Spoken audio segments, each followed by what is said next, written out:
Assalamualaikum warahmatullahi wabarakatuh.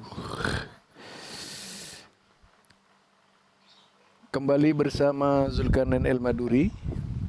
Kesempatan berikut ini, meskipun waktunya tidak terlalu panjang, akan kita gunakan kelucuan dalam dunia ulama. Jadi ada Syekh Dr. Syekh Ali Gumma, kemudian ada Dr. Syekh Mazen Asyarsawi. Keduanya adalah pakar. Ketika Ali Gummah, Dr. Ali Gummah, Syekh Ali Gummah ini menuduh Syekh Albani, menuduh Ibnu Taimiyah, menuduh Ibnu Qayyim Al-Jauzi berdusta, dibalas juga oleh Dr. Syarsawi kalau Dr. Ali Gummah juga pendusta. Ini dua ulama, dua jago, dua tokoh yang berseberangan tentunya di dalam pemahaman agama. Satu pemahaman kontemporer, yang satunya adalah pemahaman tempo dulu, yaitu Salafi. Nah, ini membuktikan bahwa dalam dunia Islam sekarang ini, figur keulamaan itu sudah tidak ada lagi. Tokoh-tokoh sekelas Ali Gummah saja bisa dikatakan berdusta. Kalau ulama sudah saling tuduh, saling dusta gitu. Karena ketidaksesuaian pemahaman antara Ali Gummah terhadap Ibnu Taimiyah, Ali Gummah terhadap Ibnu Qayyim, Ali Gummah terhadap Syekh Nasruddin Albani, lalu menyatakan berdusta. Karena memang dulu itu Syekh Nasruddin Albani pernah mengkritisi Ali Gummah yang memang banyak berdusta, termasuk Ikhwanul Muslimin ya, di Mesir pada waktu itu. Nah, ini tentu saja merupakan pukulan terhadap Islam, bahwa di dalam dialog agama Islam ini sudah saling dusta, saling mendustakan, itu saling menyebut orang lain yang berdusta. Kalau ini yang terjadi, sudah artinya kita ini sudah hampir kiamat ya. Ulama-ulama saling mendustakan itu. Jadi ulama-ulama saling mendustakan. Berbeda menurut Imam Syafi'i misalnya. Kalau Imam Syafi'i terhadap Imam Ahmad bin Hambal, beliau kan mengatakan menurut pendapat saya. Nah, kan begini. Demikian juga Imam Ahmad bin Hambal akan mengatakan menurut pendapat saya. Lah ini tidak. Ali Gummah sebagai seorang doktor, bahkan pernah menjadi mufti juga gitu, itu sering melontarkan perkataan-perkataan yang membahayakan terhadap umat Islam. Karena mencontohkan kualitas keilmuan yang tidak baik. Dia berani mengatakan Ibnu Taimiyah itu tadlis, pendusta, iftira, ya, kadzab dan sebagainya. Itu keluar semua bahasanya Syekh Ali Gummah, yang tidak menunjukkan kualitas keintelektualan beliau sebagai seorang ulama. Nah, ketika dibalas oleh yaitu Dr. Mazun As-Sarshawi, justru menyebut bahwa Syekh Ali Gummah itu pendusta. Karena apa? Bukan bidangnya dibicarakan, seperti mengkritisi Syekh Nasruddin Albani, padahal beliau itu sendiri, Dr. Ali Gummah, bukan ahli hadis, tidak mengerti hadis menurutnya itu. Apa yang dilakukan oleh Syekh Albani itu sudah berdasarkan ilmu yang luar biasa. Tetapi kalau melihat perbincangan Ali Gummah dengan wartawan TV di Mesir itu ya, menunjukkan bahwa Ali Gummah itu ngotot bahwa Syekh Nasruddin Albani itu tidak punya ijazah dan sebagainya, dibanding-bandingkan dengan ulama-ulama lainnya gitu. Ini makin menunjukkan kualitas Syekh Ali Gummah sebenarnya YouTuber beliau itu. Kalau sekarang kan beliau punya channel sendiri YouTuber ya, yang mungkin diupload oleh murid-muridnya atau siapa. Nah, ini adalah kejadian yang cukup memprihatinkan di tengah-tengah umat Islam. Ulama-ulama yang seharusnya menjadi teladan, menjadi tokoh, menjadi panutan, memberikan contoh yang tidak baik. Ini ulama kelas dunia, apalagi ulama di Indonesia ya. yang sekarang ini kian hari kian arahnya penuh dengan pertentangan. Karena saling klaim. Ulama kelas dunia saja saling klaim, seperti misalnya kritik siapa namanya? Kritik Habib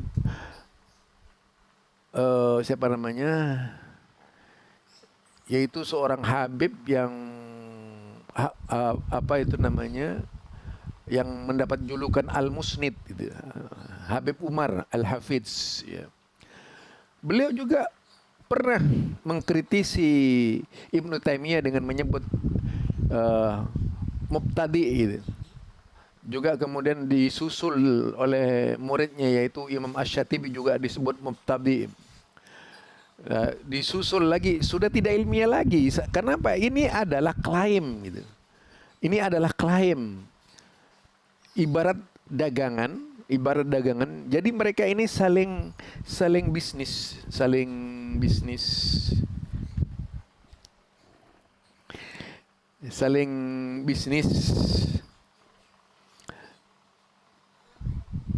ilmu gitu. Jadi saling bisnis ilmu, bahwa ilmunya itu yang paling tangguh gitu. Seolah-olah seperti itu ya. Ini sudah gimana ya kalau parameter ulama peristiwanya seperti itu gitu. Yang dibuat kaget itu kita sebagai orang-orang bawah gitu.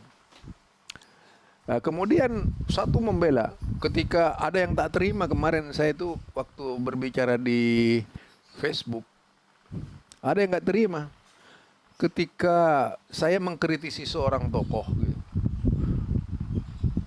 Tokoh lokal, muslim lokal lah, itu nggak terima itu murid-muridnya, sampai banyak yang SMS lewat WhatsApp ke saya itu dengan bahasa-bahasa yang lucu-lucu gitu. Ya ini juga cermin ya dalam dunia kita yang tidak ramah sebenarnya karena didalangi oleh para tokoh ulama-ulama.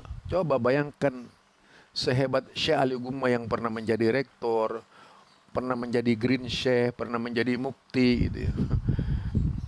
Bahkan segudang jabatan. Kalau beliau berbicara di depan murid-muridnya, percaya saja gitu muridnya itu, bahwa beliau adalah orang yang hebat. Tetapi ketika kita lihat dari perkataan beliau terhadap Syekh Nasruddin Albani, terhadap Ibnu Taimiyah, terhadap Ibnu Qayyim, yang sudah meninggal jauh sebelumnya tanpa sebuah penelitian, langsung keluar dari ucapan-ucapannya itu tentang tadlisnya Ibnu Taimiyah, tentang iftira'nya Ibnu Taimiyah gitu. Atau kadzab ya, Ibnu Taimiyah kadzab dan sebagainya gitu. Itu menurut penilaian dan menurut kesimpulan yang diteliti menurut kesimpulan yang diambil oleh Ali Gumma. Nah, bagaimana sekarang misalnya seperti Dr. Syarsawi ini juga mengambil kesimpulan bahwa Ali Gumma itu pendusta gitu. Ali Gumma itu pendusta, Ali Gumma iftira gitu. Ali Gumma itu tadlis gitu. Karena apa? Dia juga pendapat-pendapatnya yang seperti ini menunjukkan bahwa ternyata kehormatan ulama itu terletak pada lidahnya itu. Akan dihormati orang itu kalau dihormati juga gitu. Tapi kalau ulama sudah tak mau menghormati ulama lainnya dengan cara mencari gara-gara, itu artinya ingin menimbulkan pengakuan orang kepada dirinya, ingin mendorong orang lain, memotivasi orang lain hanya mengakui dirinya sebagai seorang ulama. Ini yang banyak. Jadi ketika seorang ulama itu menjelek-jelekkan ulama yang lain, dipastikan ulama itu gila pujian, dipastikan ulama itu gila jabatan gitu. Itu sudah pasti.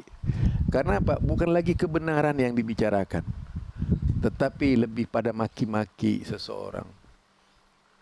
Nah, kalau sudah standarnya seperti itu, misalnya Syekh Nasruddin Albani yang kualitas, kan belum pernah sejarah Mesir itu melahirkan seorang ulama seperti Syekh Nasruddin Albani. Pasti saja di Mesir itu kebegaran jenggot Al-Azhar Kairo. Kenapa tidak muncul di Mesir gitu? Lah itu pasti sudah.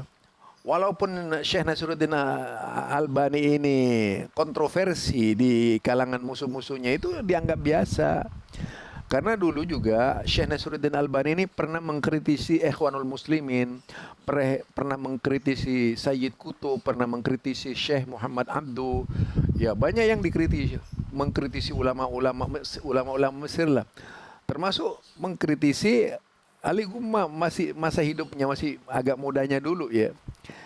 Jadi ini apa ya, dendam yang berkelanjutan dari Syekh Ali Gumma terhadap Syekh Nasruddin Albani. Mungkin ini saja dari saya ya, kabar tentang hari ini. Mudah-mudahan bisa memberikan pencerahan kepada Muslim Indonesia, ulamanya, agar tidak seperti yang terjadi di Timur Tengah ini ya. Marilah memberikan peradaban. Saya lihat di Indonesia parah sebenarnya, parah. Karena apa? Jadi ulama ini sudah tidak di atas manhaj yang sama. Manhajnya berbeda-beda. Fi kulli syakhsin manhajun. Jadi setiap jiwa itu, setiap orang, setiap tokoh, sosok individu itu di Indonesia punya manhaj. Jadi itu. Jadi akhirnya apa? Menggunakan manhajnya masing-masing sebagai dasar perjalanan dari pengabdiannya sebagai seorang ustadz. Akhirnya antara manhaj dengan manhaj itu berbenturan karena tidak satu visi, tidak satu misi. Mereka berada pada niat itu, niat yang ada di dalam hatinya. Jadi tergantung innamal a'malu binniyah. Jadi binniyat, amal itu tergantung niatnya sekarang. Mau apa sih ulama sebenarnya? Gitu. Apa benar mau meluruskan atau hanya mencari harga diri? Kalau mau mencari harga diri, sebaiknya tak perlulah jadi ulama. Barangkali ini dari saya. Mudah-mudahan Allah Subhanahu wa taala membimbing kita seluruhnya menjadi hamba-hamba Allah yang berada di naungan petunjuk Allah Subhanahu wa taala. Subhanakallahumma wa bihamdika asyhadu an la ilaha illa anta astaghfiruka wa atubu ilaik. Assalamualaikum warahmatullahi wabarakatuh.